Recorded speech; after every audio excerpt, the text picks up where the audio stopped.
বহরমপুর বিধানসভা এলাকায় বিজেপি ত্যাগী প্রাক্তন কেন্দ্রীয় মন্ত্রী রাজেন গোহাইকে ঘিরে নতুন করে রাজনৈতিক বিতর্কের সৃষ্টি হয়েছে। একসময় বিজেপির শীর্ষ নেতা রাজেন গোহাই বর্তমানে লুরিনজ্যোতি গগৈয়ের দল অজাপে যোগ দিয়েছেন এবং নগাঁও জেলার বহরমপুর আসন থেকে নির্বাচনে প্রতিদ্বন্দ্বিতা করার প্রস্তুতি নিচ্ছেন বলে সূত্রের খবর।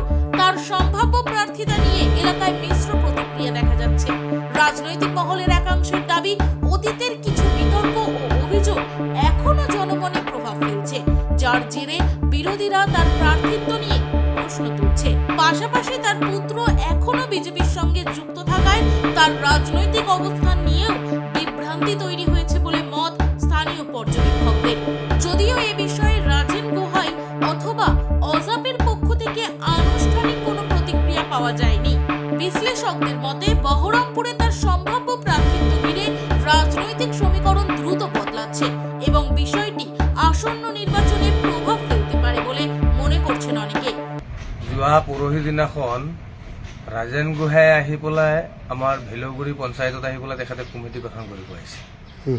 যিহেতু যোৱা 20 বছৰ তেখেতক আমি সাংসদ বনাইছিলোঁ আমাৰ এই অঞ্চলত, তেখেতে কোনো এটা অৱদান নাই। সেইদিনাখন আমি ৰাইজে গৈ তেখেতক জবাবদিহি কৰিছিলোঁ বোলে আপোনাক সাংসদ বনাইছিলোঁ, আপুনি আমাক কি দিছিলে? একো দিব পৰা নাই। গতিকে তেখেতে জবাব দিব পৰা নাই। তেখেতে লাষ্ট ফিনিচিং এইটো কৈছে, আপোনালোকে বিজেপিত ভোট দিয়ক।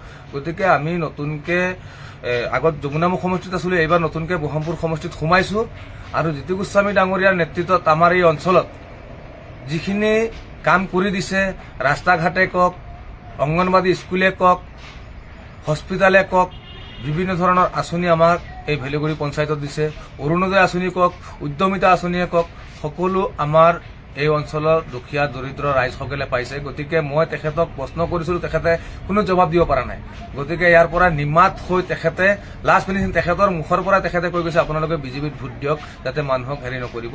গতিকে মই তেখেতক কৈছোঁ আপোনালোকৰ চেনেলৰ জৰিয়তে যাতে তেখেতে মানুহক আহি পেলাই, ৰাইজক আহি পেলাই বিভিন্ন ধৰণৰ প্ৰতিশ্ৰুতি দি আৰু প্ৰতিশ্ৰুতি ৰক্ষা কৰিব নোৱাৰে।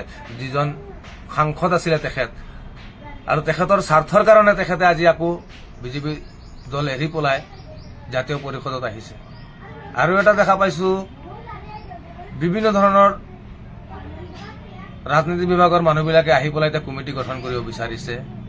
কিন্তু ইমান দিন তেখেতসকল ক'ত আছিলে? যিহেতু এইটো এজিপিৰ দখলত আছিলে বহৰমপুৰ সমষ্টিটো, তেতিয়া যিখিনি কাম হোৱা নাছিলে সেইখিনি কাম জিতু গোস্বামী ডাঙৰীয়াৰ নেতৃত্বত বিজেপি চৰকাৰে আমাৰ বহৰমপুৰ সমষ্টিত 100ৰ 95% কাম তেখেতে কৰিছে, 5% কাম বাকী আছে। আমি আশা কৰিছোঁ জিতু গোস্বামী ডাঙৰীয়া আগন্ত যি বিধানসভা নিৰ্বাচনত তেখেতে প্ৰতিদ্বন্দ্বিতা কৰি আমি ৰাইজে তেখেতক প্ৰায় 50-60 হাজাৰ ভোটত লিড লৈ আমি জিকাম আৰু তেখেতে আমাৰ যি 5% কামখিনি আছে ৰাইজৰ, সেই কামখিনি তেখেতে আমাক পূৰ্ণভাৱে কৰি দিব, আমি আশা কৰোঁ। গতিকে আমি সকলোৱে জিতু গোস্বামী ডাঙৰীয়াক ভাল পাইছোঁ আৰু জিতু গোস্বামী ডাঙৰীয়াকহে ভোট দিম এইবাৰ। গতিকে অইন কোনো দলৰ ইয়াত কোনো কাম নাই, কোনো লিডাৰৰ কাম নাই। ইমান দিন তেখেতসকল ক'ত আছিলে? এতিয়া ইলেকশ্যন আহিছে, তেখেতসকলে আকৌ আহি ইয়াত আহি পেলাই আমাক ৰাইজক বিভিন্ন ধৰণৰ প্ৰতিশ্ৰুতি দিবলৈ আহিছে। গতিকে মই আপোনালোকৰ চেনেলৰ জৰিয়তে এইসকল ৰাজনীতি বিভাগৰ বিষয়াসকলক মই সকীয়াই কৰিমগঞ্জ থেকে মইনুল হকেৰ ৰিপোৰ্ট, ভয়েস 360।